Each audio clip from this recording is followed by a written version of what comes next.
E a irrupção da subjetividade compromete a sua objetividade. E, por consequência, aquele rigor que se supõe marcar todo o processo de conhecimento. Mas, por outro lado também, o compromisso com a busca da verdade torna um ensaio incompatível, né, com aquilo que se supõe ser a gratuidade da literatura, ou o irracionalismo da arte. Então, o Adorno conclui que, como o ensaio se situa numa zona, ao mesmo tempo, de verdade e de autonomia formal, ele não tem lugar dentro de uma cultura que é baseada na dicotomia das esferas do saber e da experiência sensível, e que, desde Platão, convencionou separar poesia e filosofia, arte e ciência. Né? Então, o ensaio, não é que o ensaio se situa na fronteira entre a literatura e a ciência. Né? Porque se a gente pensar assim, nós estamos endossando a existência dessa dualidade entre as experiências sensível e cognitiva. O ensaio é a própria negação dessa dicotomia, porque no ensaio as paixões invocam o saber, né? As emoções arquitetam o pensamento, o estilo burila o conceito. Só que toda a reflexão sobre o ensaio sempre pensou essa forma como sendo essencialmente verbal. Ou seja, o ensaio é baseado no manejo da linguagem escrita. Mas nós podemos admitir também a possibilidade de ensaios não escritos, quer dizer, ensaios em forma de enunciados audiovisuais. E esses ensaios poderiam ser construídos com qualquer tipo de imagem-fonte, ou seja, imagens captadas por câmera, imagens desenhadas, geradas em computador, além de textos obtidos em geradores de caracteres, gráficos e materiais sonoros de toda a espécie. É por isso que o ensaio audiovisual, no meu modo de ver, ele ultrapassa tanto os limites da ficção quanto os limites do documentário clássico. Né? A única coisa que realmente importa no ensaio é um processo de busca e de indagação conceitual. A única coisa que importa é como que o autor, né, como que o cineasta, o diretor de TV constrói com esses materiais uma reflexão densa sobre o mundo e como ele transforma esses materiais brutos, inertes, desarticulados, em uma experiência de vida, em uma experiência de pensamento. Eu acho que o pensador hoje não é mais um intelectual empedernido, né, refugiado no seu escritório. O pensador hoje não se senta mais numa escrivaninha diante da sua biblioteca, diante dos seus livros, né, para dar forma ao seu pensamento. Eu acho que o pensador hoje constrói as suas ideias manejando instrumentos novos. Ele trabalha com câmera, ele trabalha com ilha de edição, ele trabalha com computador, ele invoca ainda outros suportes de pensamento. Ele invoca a sua coleção de fotos, a sua coleção de filmes, de vídeos, de disco. Né? Ele trabalha com a sua midioteca, mais do que com a sua biblioteca. E na mesa de edição, ele associa as suas lembranças, ele amarra ideias, ele enfrenta as suas obsessões, ele combina, ele associa, dissocia e recombina esses materiais audiovisuais na tentativa de fazer um balanço das suas experiências e conhecimentos acumulados. Então, o entendimento do mundo contemporâneo já não é mais algo que se possa praticar apenas com o recurso da linguagem verbal. Pelo contrário, né? O conhecimento de mundo hoje é algo que resulta de uma radical investida na direção de um pensamento audiovisual pleno. Um pensamento construído com imagens, sons e palavras que se combinam numa unidade de ordem superior, ou seja, de uma unidade de tipo mais complexo. Meu nome é Fausto, eu queria fazer uma pergunta ao professor Rainer. Eu assisti vários filmes do Kluge, das décadas de 60, 70 e 80, e fiquei impressionado pela contundência da crítica à sociedade alemã, ao milagre econômico alemão, à opressão da mulher, ao armamentismo, ao militarismo. Não é à toa que ele foi impedido de continuar filmando a partir da década de 80. Quando a gente vê a entrevista dele nesse vídeo agora, a gente vê uma pessoa parece satisfeita, meio complacente com a sociedade alemã moderna. Ele teria sido domesticado que nem os animais do circo que ele retrata? Das ist ganz bestimmt ein irriger Eindruck. Isso não procede, diria eu. Não é uma impressão correta. Com certeza isso é uma falha, isso é uma interpretação errada. Äußert Kluge seine Kritik an der Gesellschaft in faz etwas crítica anderer Weise na als sociedade de uma maneira diferente do que é usual. macht weder seine Person noch seine Ideen einen Rummel. Ele não faz ele não atiça informações sobre a pessoa dele, sobre as ideias. Há também artistas, por exemplo, vocês pegam escritores, quer dizer, são aqueles que estão sempre na linha de frente, sempre aparecem na mídia, etc. O Kluge não pode fazer isso, porque ele está convencido daquilo que se diz sobre os mass media na verdade, é uma esfera pública aparente e tem uma vida muito curta e não tem efeitos a longo prazo. A crítica, aquilo que Kluge entende por crítica, quando ele traduz crítica, não é atacar alguma coisa ou denegrir alguma coisa, dar uma outra opinião, mas crítica, ele entende crítica como capacidade de distinção, o critério de algo, a diferença de algo. Ou seja,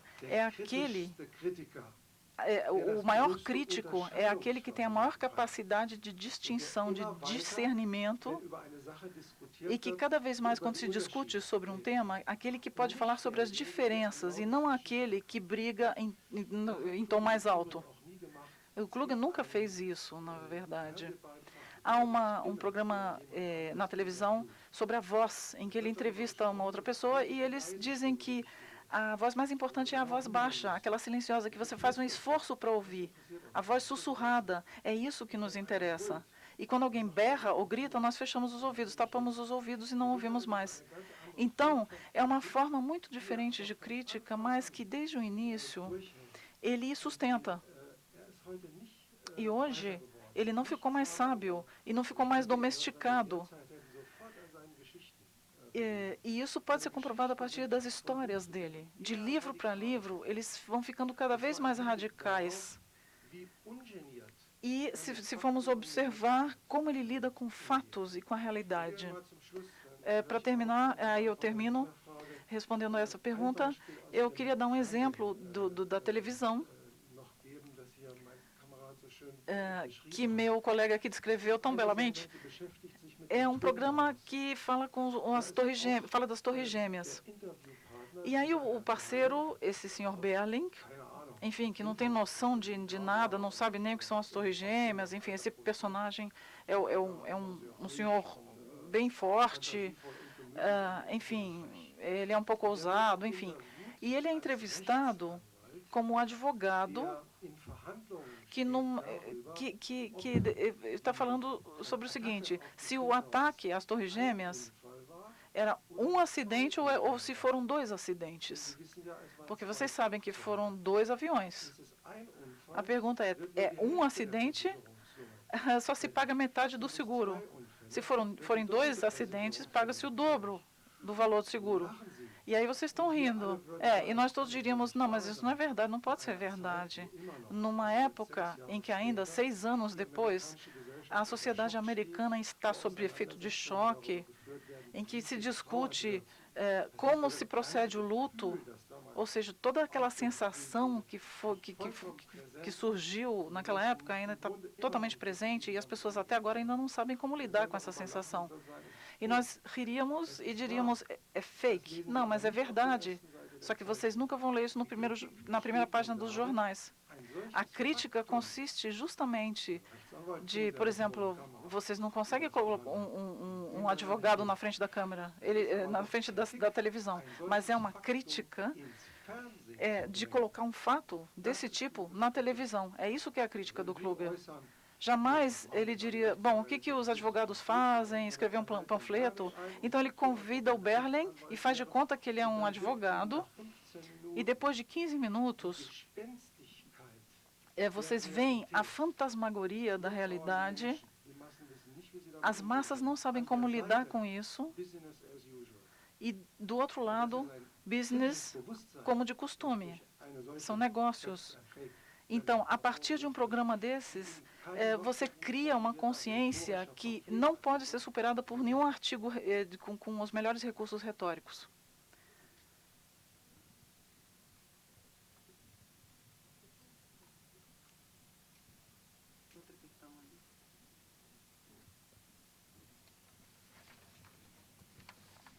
Enquanto as pessoas pensam, Während die Menschen denken, möchte ich sagen, dass wir sprechen viel über Kritik, aber die Kritik ist immer der schnellste Weg. Es ist immer sehr leicht, Kritiker zu sein. Es ist sehr leicht, bekannt zu werden. Zum Beispiel Michael Moore in den USA zum Beispiel. Er hat eine kritische Stellung. Aber es ist eine oberflächliche Kritik. Die Frage von, also er ist kein Kritiker, Kluge, er ist radikal. Er ist radikal viel mehr als ein Kritiker. Wie Marx sagte, radikal ist derjenige, der bis zur Wurzel der Probleme geht. Er geht bis zum Ursprung der Probleme. Und das ist die radicais, não os críticos, né? Was interessiert sind nicht die Kritiker. Die Kritiker kritisieren, aber bringen keine Lösungen und zeigen keine Wege. Das Interessante ist, wo ist wirklich der Ursprung, die Wurzel der Probleme. Und darüber zu sprechen. Es ist sehr leicht, ein Kritiker zu sein. Es ist sehr leicht, berühmt zu werden als Kritiker. Bom, meu nome é Cícero, uma Cícero, pergunta a respeito dessa posição do clube em relação às novas tecnologias. Vai enquanto for Arlindo, se vocês acham que YouTube, por exemplo, ou Google Vídeo, entre outros, pode se relacionar com o conceito de esfera pública e televisão. Mit dem Begriff von Öffentlichkeit verbinden und von Fernsehen im Sinne von Kluge. Gibt es da eine Beziehung, auch in Bezug auf die Individualität? Porque mesmo a televisão, você selbst im Fernsehen ainda tem nas casas das famílias, hat man auch in den Häusern der Familie viele Menschen dialogieren und unterhalten sich in Bezug auf ein Programm. In den neuen Technologien ist es meistens nur ein Mensch, der vor dem Bildschirm sitzt. Selten sitzt man mit zwei Freunden vor dem Monitor und guckt sich ein YouTube an. Jetzt, wie kann man das verbinden mit den neuen Technologien und der Öffentlichkeit? Deshalb gibt es eine Beziehung zwischen Öffentlichkeit im Sinne von Kluge und YouTube und anderen Fragen diesbezüglich? Ja, in Ihrer Frage stecken sehr viele Probleme, die man nicht alle gleich beantworten que não podem ser todos respondidos de uma vez só. Várias questões aí. Num primeiro momento, essa questão da esfera pública é um termo central para o Kluge. E aí, a esfera pública ela é importante em relação a experiências, fazer experiências. E experiências não podem ser feitas sozinhas. Vivencia-se algo que não pode ser trabalhado sozinho. Por exemplo, na ópera, vocês estão num determinado... vocês se sentem emocionados numa ópera de Wagner. Tudo escuro. Mas, mesmo assim, vocês sentem os outros na plateia, estão sentindo a mesma emoção que vocês, mesmo que isso não faça barulho, digamos assim. Transmite-se uma sensação que todos têm no mesmo momento. A associação interna, aquilo que eu faço, que o homem interpreta a ópera, é diferente em cada um. Mas, nesse ponto determinado da emotividade, vocês percebem, temos a mesma experiência no mesmo momento, nós sentimos alguma coisa da mesma maneira. Isso é produção pública de experiência. E por causa desses momentos as pessoas vão à ópera e também ao futebol ou a um jogo de tênis. Não porque as pessoas ganham muito dinheiro, mas porque algumas combinações elegantes aparecem. A questão que o senhor levanta,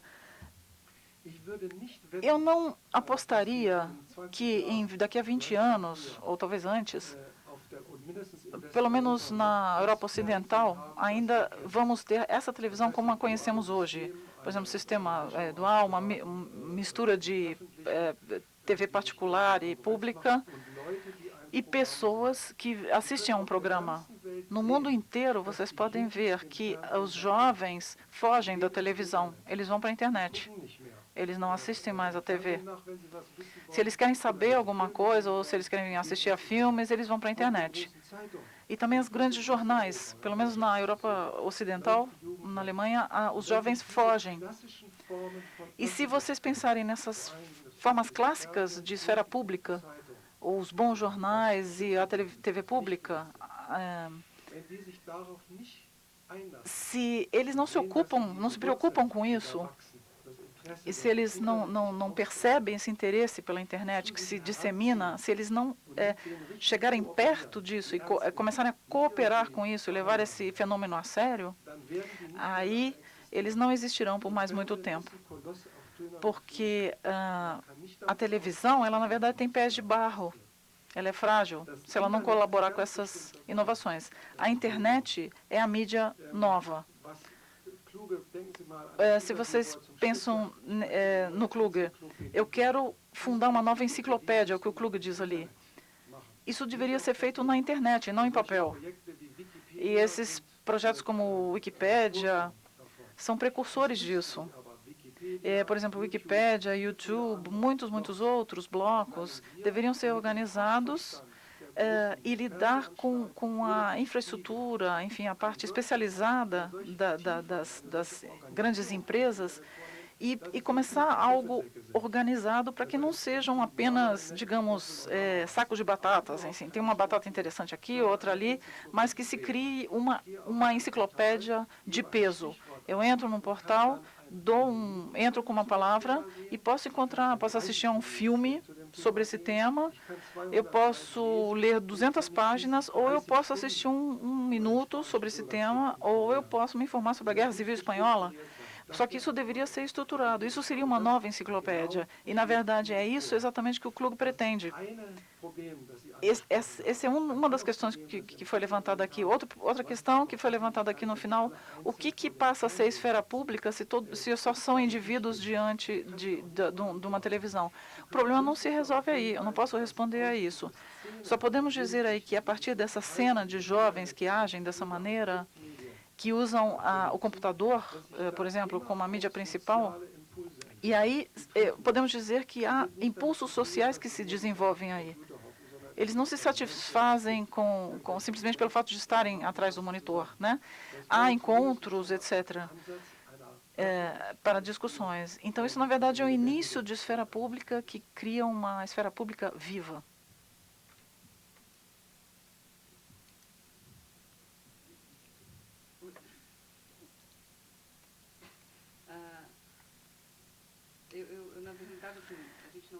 In Wirklichkeit haben wir, ich sehe hier gerade keine direkte Frage, aber ich möchte gerne Paulo Oliveira, der dort sitzt, hat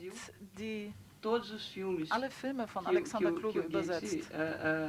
Tem do Kluge, e eu queria que ele falasse um pouquinho para nós como foi a tradução de todos esses filmes agora. Você podia falar para a gente, Paulo? Was für eine Schwierigkeit war. Ich möchte, dass Arlindo darüber spricht. Was, ich? Übersetzung? De tradução? Vamos falar de tradução. Ich spreche nicht von Übersetzung. Fala aqui.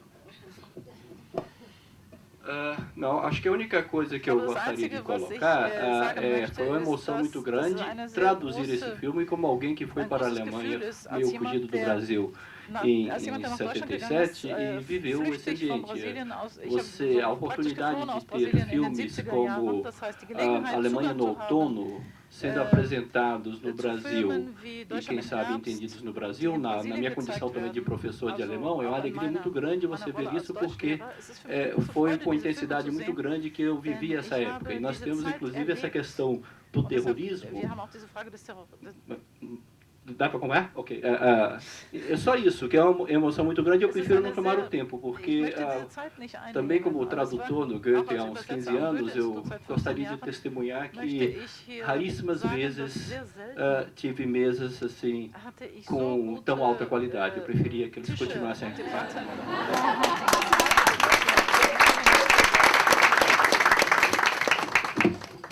E a Jane acabou de me dizer ontem que essa tradução está tão boa que O Instituto Goethe está lançando grande parte da obra do Klug em DVD e traduzida para várias línguas, não sei quantas línguas, 5, 6. E o português não havia sido contemplado, mas agora que tem uma tradução de qualidade para o português, na próxima edição o português será incluído. Espera. Tem uma questão aí. Wir haben dort eine Frage. O microfone, por favor. Mikro, bitte. Aqui é. Hier vorne. Ok.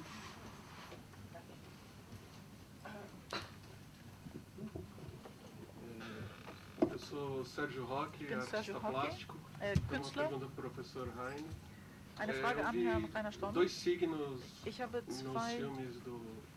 Zeichen gesehen in dem, E é o espaço, also Raum, wenn es um Raum geht, als bei Kluge, como lugar als Ort e o tempo und die como Zeit. linha. Eu queria que o senhor falasse sobre als isso. Linie. Ich möchte, dass wir ein bisschen darüber sprechen, über Zeit und Ort. Es gibt eine schöne Fernsehsendung. Há programa televisivo interessante que tem o título Tempo e Local sem motivo é violência. É uma frase de Aristóteles. E também é um pouco misterioso, mas o Klug, nesse programa, transferiu isso para uma ideia. Essa questão do jazão, ela foi tirada das raízes do local e levada para a pátria dele, jazão. Ela enlouquece, ela mata as crianças, enfim, a violência que ela exerce, ela não exerceria lá onde ela tem as raízes, se ela tivesse ficado lá. Isso, assim, que eu lembro disso espontaneamente, em relação a essa questão. Nos livros teóricos, há muitas ideias interessantes em relação ao tempo. Por um lado, nós sabemos isso da ciência, que o despertador, nosso relógio, só é uma máquina que mede em espaços regulares, mais nada. Mas ela, na verdade, não mede nada. Ela só funciona regularmente. Isso é tudo. O fato do tempo ser algo objetivo não pode ser dito.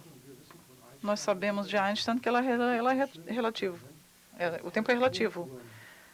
Dois relógios atômicos são muito... Um está na Terra e outro é colocado no avião, dois relógios atômicos. O avião dá a volta na Terra, quando o avião pousa, o relógio atômico que estava no avião mudou um pouquinho na linearidade. Então, velocidade e tempo têm uma relação um com o outro. Se nós traduzirmos isso, quanto mais rápido eu me mexo, tanto mais eu vivo. Na verdade é isso, vocês economizam tempo. Se vocês se moverem mais rápido, vocês vivem mais. Bom, agora, saindo dessa esfera, isso é importante para o Klug. Por exemplo, há um programa sobre universos paralelos. Ou seja, a força poética da teoria, ou seja, as ciências naturais partem do princípio de que há universos paralelos. São 27, alguma coisa assim. Klug é muito inocente e diz, bom, se isso existe, isso também vale para nós. Num determinado momento, eu tenho um polo positivo e no outro negativo. No momento eu estou nesse universo, no momento seguinte eu estou em outro universo. Eu acho que ele leva isso a sério. E que ele tem a convicção de que aquilo que acontece que existe no grande universo, de alguma forma, também existe no universo interno do ser humano. De uma forma mínima, talvez. E que nós, em camadas, nada mais somos que tempo depositado. Ou seja, a linguagem tem 100 mil anos, mas as células têm 2 milhões, não, 4 bilhões, enfim. Os mamíferos têm 2 milhões de anos. Enfim, isso tudo está dentro de nós. Nós somos tempo em camadas. Isso está embutido no nosso isso se resolve no nosso corpo, mas também na nossa mente. Só a sociedade que não resolve isso adequadamente, na realidade externa. Gostaria de dar um último exemplo, uma historinha que ele gosta de contar. Um piloto de bombardeiro, ele tem que ir ao banheiro. Ele não pode sair porque ele está trabalhando. a pressão do intestino fica muito forte. Isso leva ele a fazer um erro. A bomba cai no lugar errado. A bomba cai do lado. Quer dizer, é uma bomba... Vocês entendem aqui como temos tempos, o intestino tem o seu tempo, temos o relógio da urina dentro de nós, o relógio do coração, os ossos, são tempos diferentes de épocas diferentes. Aqui, como uma máquina do interior, é como a máquina interna convulsiona a máquina externa, mas para o bem. Kluge diz que o subjetivo é o erro, é o que diz Kluge.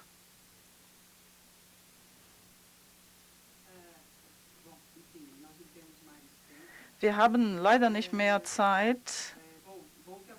Es ist gut, dass die Bombe nicht auf Kluges Haus gefallen ist. Relógio interno. Gut, dass die Bombe nicht auf Kluges Haus gefallen ist. Eu tenho uma questão que eu não vou pedir a resposta. É uma questão muito pessoal e que talvez um dia eu consiga responder para mim mesma. Que a impressão que eu tenho quando eu vejo a obra toda do Kluge é que, na realidade, no Brasil, o traficante responderia à entrevista e apareceria na televisão. Se isto como é que a gente poderia... apareceria, é verdade. Isso não é uma metáfora. Não é, na nossa realidade, não é metafórico isso. Se o método do Kluge pode ser pensado, e para mim pode ser pensado em termos de Brasil, como é que a gente poderia trabalhar nisso tudo diante da nossa realidade? Isso, quer dizer, nem é uma questão que, enfim, que eu fico aí pensando comigo mesmo. Afinal, o Kluge nunca esteve aqui em São Paulo.